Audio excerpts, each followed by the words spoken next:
Hi everybody, this is Judy at Judy in the Kitchen. Today we're talking about beets, and I have some quick tips and ideas for using beets in the kitchen. First of all, if your hands get stained red or whatever color your beets are when you're preparing them, try rubbing them with some lemon juice and the stains should come off. I hope this works for you.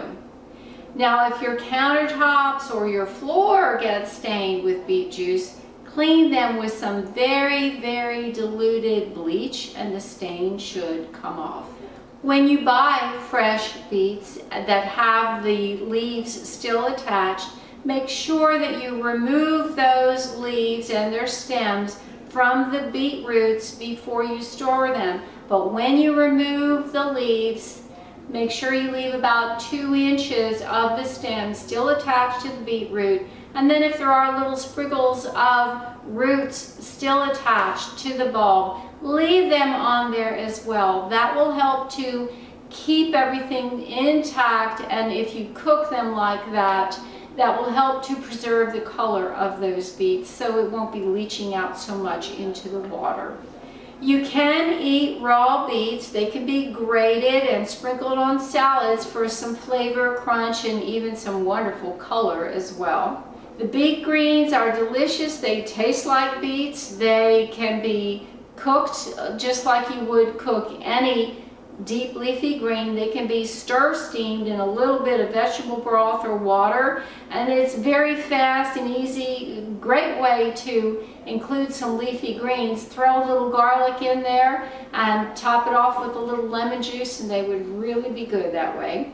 Now, in case you're wondering, the beets that we buy in the store have not been genetically modified, but the beets that are used for sugar production have been genetically modified. So if you're avoiding GMO foods, you should be aware of this fact that you don't need to be afraid of buying fresh beets at the grocery store. You can roast beets and they are absolutely delicious. Try washing them first, wrapping them in foil before they're roasted, and that will help to caramelize the sugars that are in there, and the foil will lock in the moisture as well.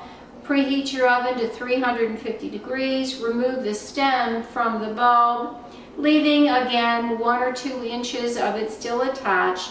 Cut the roots back, leaving 1 inch or 2 still attached to the bulb. Scrub them very, very well to remove any dirt or debris. And then place your prepared beets on a large sheet of aluminum foil. Drizzle them with a little olive oil if you like, a little salt and pepper if you like. Have it your way, any way you want. Fold the foil, crimp the edges, and then make a little packet with that foil. Put them on a baking sheet and roast them for 40 to 60 minutes or so until they are tender, until you can put a knife through easily.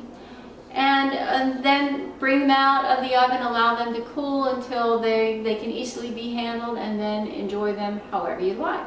Another way to roast beets would be to wash them as stated earlier and leave about 2 inches of the stem and the roots still attached to the bulb of the beet, and give them a good wash. You don't want to be roasting any dirt and debris in there.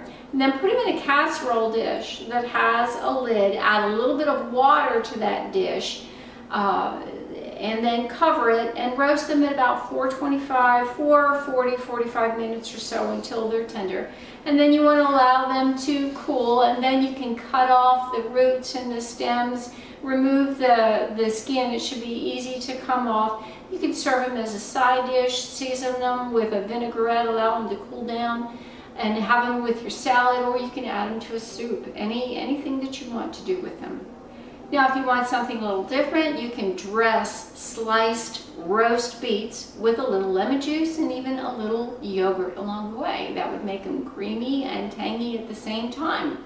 You could also cut your roasted beets into whatever slices or cubes you like, bite-sized pieces, and then top them with a mustardy vinaigrette and serve that with your favorite salad. Another way to enjoy your beets.